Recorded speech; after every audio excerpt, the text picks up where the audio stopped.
Então vamos lá, pessoal, dando continuidade agora na nossa segunda aula. Me perdoem que na primeira aula faltou aqui nós falarmos sobre os histogramas, tá, gente? Então, os histogramas são valores que são representados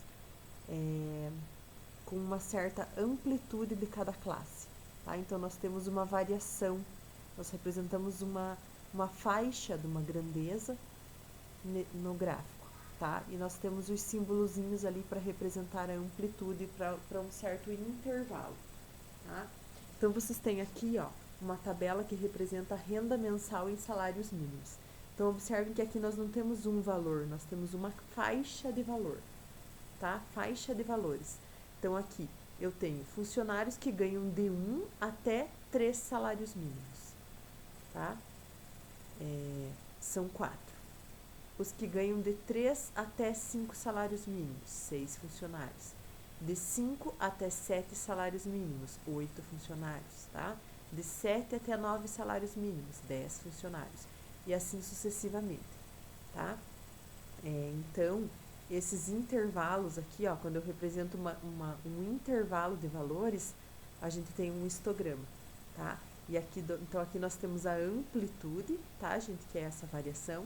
E aqui nós temos a frequência, tá? Que são quantas pessoas aqui no caso que recebem essa faixa de salário, tá? Então aqui nós temos a amplitude e aqui nós temos a frequência. A amplitude aqui, gente, é a variação. De 1 para 3 aumentou 2, de 3 para 5 aumentou 2, de 5 para 7 aumentou 2, tá? Então aqui nós temos a nossa amplitude e aqui a nossa frequência. Aqui nós temos um outro o histograma que representa esta tabela aqui, tá, gente? Então, ó, nós pegamos essa tabela e representamos na forma de um histograma aqui embaixo, gráfico com retângulos. Então, observe que aqui, ó, eu não tenho um único valor aqui embaixo, como, por exemplo, no gráfico de colunas que eu tinha lá, o ano de 2007, o ano de 2008, digamos. Aqui eu tenho uma faixa, ó, um intervalo, uma faixa salarial. Variação de valores, então, ó, do 1 até o 3, tá? A base aqui representa a minha amplitude, a minha variação. E aqui a altura do meu retângulo é a minha frequência, a quantidade de pessoas que têm esse salário mínimo, tá? Daí de 3 a 5, de 5 a 7, e os nossos retângulos são grudadinhos um aqui do lado do outro, estão vendo? Então, isso é um histograma. Então, nós temos que responder aqui na letra A. Quantos funcionários trabalham nessa empresa?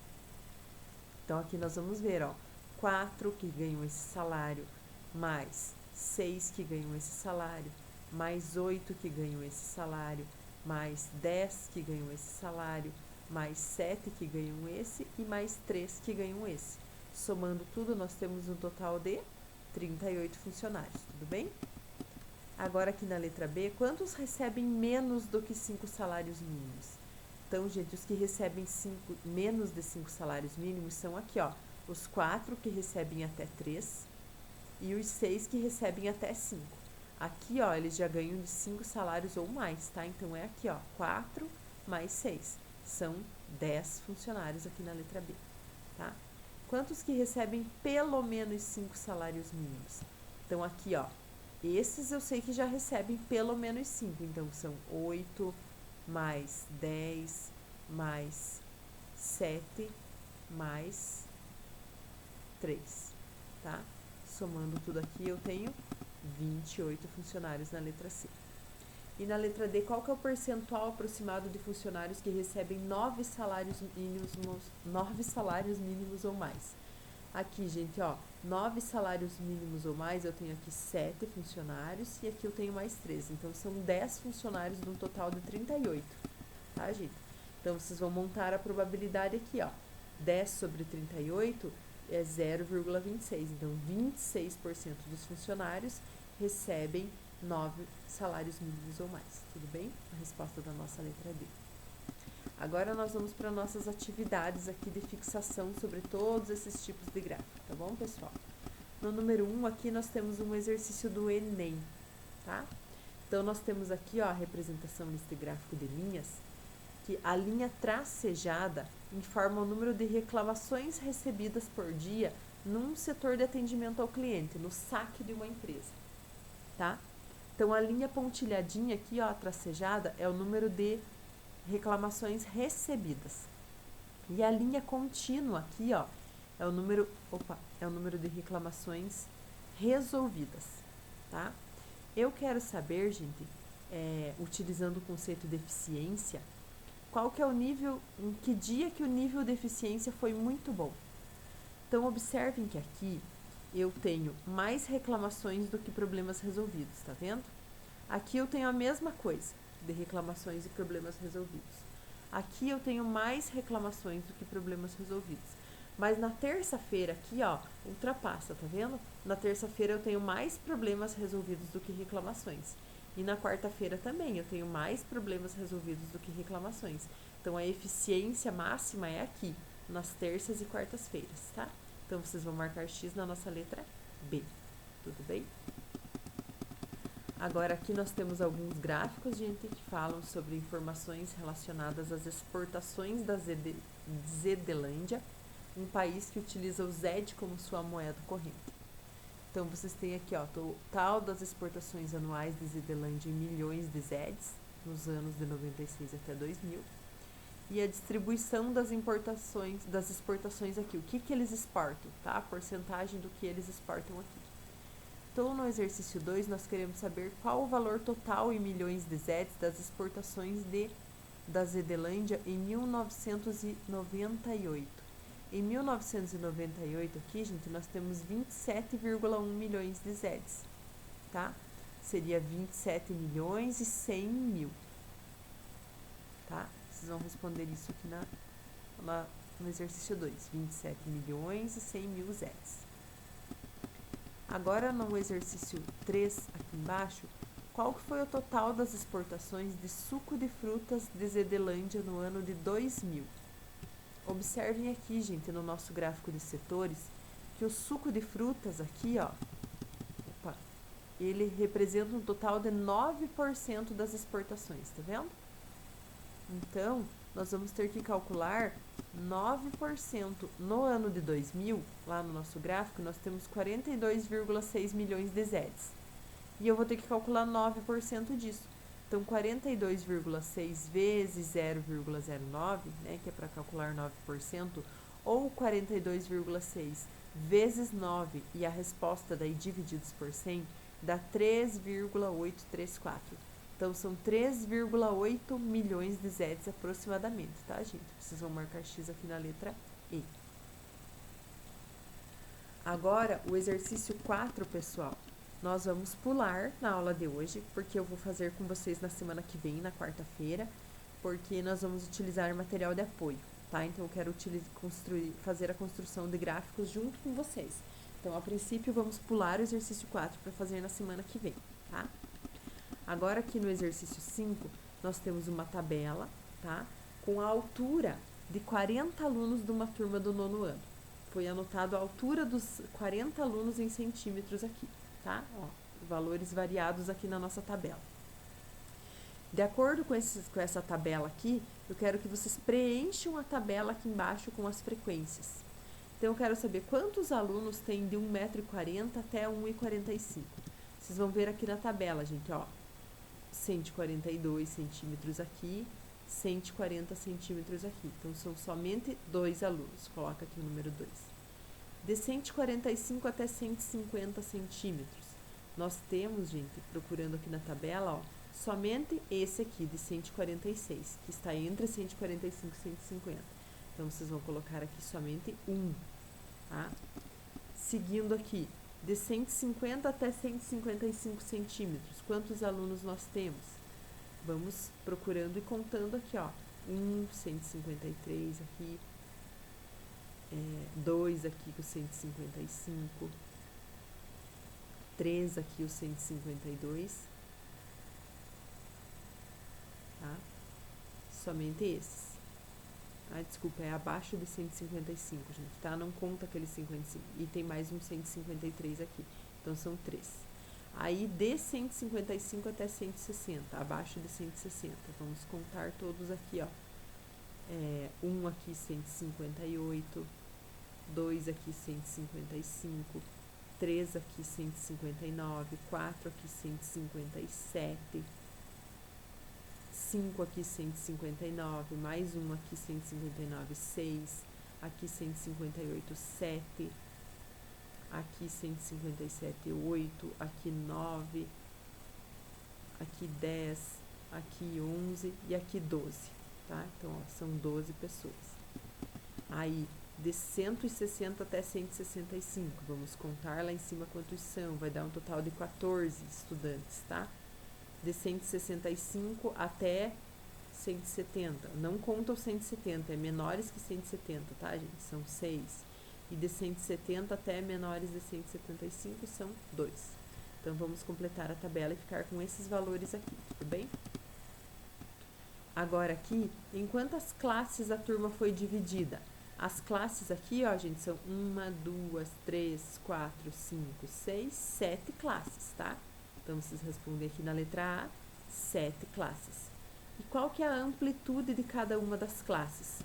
Observem aqui a variação, gente. De 140 para 145 variou 5, de 145 para 150 variou 5, de 150 para 155 variou 5 e assim por diante. Então, a nossa amplitude é igual a 5, porque as diferenças ali das variações são sempre 5, tá? Aí agora aqui, ó, o limite inferior de uma classe é definido como valor à esquerda e o limite superior é definido como valor à direita. Por exemplo, aqui, ó, na classe de 170 até 175, o limite inferior aqui é o 170 e o limite superior aqui é o 175, tá? E a amplitude total da tabela de dados é igual ao maior dos limites superiores menos o menor dos limites inferiores. Então, nós queremos saber aqui qual que é esse valor para a nossa tabela, tá? Então, qual que é o maior dos nossos limites superiores, gente? Ó, se eu for olhar aqui, o maior dos nossos limites superiores é 175. E o menor dos nossos limites inferiores é 140. Então, eu preciso fazer 175 menos 140, tá? Fazendo aqui 175 menos 140, eu obtenho 35. Tá? Aqui nós temos só mais uma observação, tá, gente? Nós estamos pedindo a amplitude total, tá? Então, eu peguei o maior menos o menor e deu 35. Mas a amplitude total da tabela de classes, ela também pode ser diferente da amplitude total de dados. Se eu perguntasse qual que é a amplitude total da altura, tá, gente? Vocês iam pegar a maior altura menos a menor altura. Aí nós teríamos aqui 31 centímetros de variação, tá? Só que nós estamos perguntando a amplitude total da tabela de dados. Por isso que nós diminuímos aqui os dados que foram os dados que a gente estava analisando, não as alturas reais das pessoas, tá? Agora, se um aluno dessa turma fosse sorteado ao acaso, qual que é a probabilidade dele pertencer à classe total aqui de 1,55 até 160? Ó, gente, de 155 até 160 são 12 alunos. Então, eu tenho que fazer a probabilidade aqui, ó, 12 sobre 40, tá? Porque são 12 alunos que têm essa faixa de altura sobre 40, que é o total de alunos. Então, aqui dividindo, nós chegamos no valor de 0,3, que equivale a 30%, tá? Agora, aqui na nossa letra F, gente, nós também vamos deixar para a aula de quarta-feira, porque eu vou construir o histograma junto com vocês, tá? Não vamos fazer hoje, eu quero fazer no quadro junto com vocês esse gráfico aqui, essa letra F do exercício 5. Agora aqui vamos fazer o exercício número 6. Vocês têm uma tabela aqui, ó, que mostra que os alunos coletaram informações sobre o tempo de decomposição de vários tipos de lixo. Então, uma casca de banana demora de 1 a 3 anos para se decompor, a casca de laranja, a mesma coisa, 1 a 3 anos, as caixas de papelão, meio ano, goma de mascar de 20 a 25 anos, jornais demoram alguns dias, copos de plástico demoram mais de 100 anos para se decompor, tá? E um aluno quer fazer um gráfico de barras para mostrar esses valores aqui representados nessa tabela. Por que o gráfico de barras não é o mais apropriado para essa situação, gente? Tá?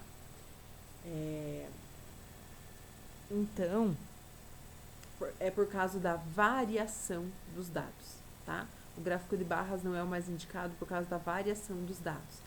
Aqui nós temos variações de 1 a 3 anos e temos variações de 25 anos, variações de 100 anos, tá vendo? Nós temos valores muito diferentes aqui no tempo de composição, tá, gente? Então, a diferença dos comprimentos das barras vai ser muito grande, porque eu vou ter uma barrinha pequena para representar meio ano, barrinhas pequenas para representar de 1 a 3 anos e vou ter que ter uma barra gigante para representar mais de 100 anos, tá? Então, o gráfico de barras não é o mais indicado devido à grande variação dos dados apresentados na tabela, tá? Essa é a nossa resposta correta aqui, tá bom, pessoal? Agora vamos lá para o nosso exercício 7. Vocês têm aqui um gráfico, ó, que mostra os números de caso de dengue, a precipitação de chuva e ainda a temperatura média no semestre dos anos de 2007 até 2010 numa cidade brasileira, tá? Aqui, ó, a temperatura média, a variação da temperatura média é dada por essa linha contínua aqui. O número de casos de dengue é dado pela nossa coluna mais escurinha aqui. E essa nossa coluna riscadinha, achurada, é a precipitação, tá? Que é a quantidade de chuvas. Então, o período em que a precipitação, nós temos que marcar a alternativa correta, tá, gente? Então, o período de maior precipitação foi o de maior temperatura? Olha, gente, o período de maior precipitação foi esse aqui, ó. Tá? Tá vendo que é a precipitação mais alta. Mas olha a temperatura aqui, não foi a maior temperatura, tá? E também não foi o maior número, foi, na verdade, o maior número de casos notificados de dengue, mas não foi a maior temperatura, então a letra A está errada. A letra B, o período com menor número de casos de dengue. Ó, o período com menor número de casos de dengue é esse aqui, gente, 2007, ó, o mais baixinho. Ele foi o de maior temperatura média? Ó, não, que a maior temperatura média foi aqui, tá vendo? Que é mais alta, então a letra B também está errada. A letra C, o período de maior temperatura média, que é aqui, foi o de maior precipitação? Não, a precipitação é bem baixa aqui, não é. A letra D, o período de maior precipitação, que é esse aqui, foi também, não foi o de maior temperatura média, está certo, e teve o maior número de casos de dengue, verdadeiro. Então, a letra D é a correta, tá, pessoal? Vocês vão marcar X aqui na nossa letra D. Era só a interpretação do gráfico aqui, esse exercício. E o nosso último exercício de hoje, gente, é uma questão aqui da Olimpíada Brasileira de Matemática, tá? Nós temos aqui gráfico de setores, que mostra o resultado de uma pesquisa sobre a aquisição de eletrodomésticos, da qual participaram 1.000 pessoas, tá? Então, vocês têm aqui pessoas que possuem os dois, eu quero saber o número de pessoas que possuem pelo menos os 2 eletrodomésticos, tá? Então, para eu saber aqui, gente, pessoas que possuem os 2 eletrodomésticos, o que eu tenho que fazer? Eu tenho que pegar o total e diminuir aqui a porcentagem de quem não possui televisão e não possui geladeira, tá?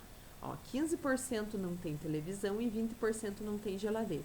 Então, do total de 100%, eu diminuo, eu diminuo 15 aqui e diminuo 20, tá? Ó, 20 mais 15 dá 35, gente. Então, 100% menos 35% equivale a 65%, tá? 65% dos entrevistados têm TV e geladeira. Como nós estávamos falando de 1.000 pessoas entrevistadas, 65% de 1.000 equivale a 650 entrevistados. Então, vocês vão marcar X na nossa letra C, tá? E aqui no exercício 9, gente, era só para vocês fazerem um trabalhinho em grupo, tá? Com pesquisas em jornais e revistas. Mas como nós não podemos fazer trabalho em grupo agora no momento da pandemia, nós vamos deixar aqui esse exercício 9, tá? Então, ó, gente, nós já chegamos na página 12 da apostila com as 2 aulas de hoje.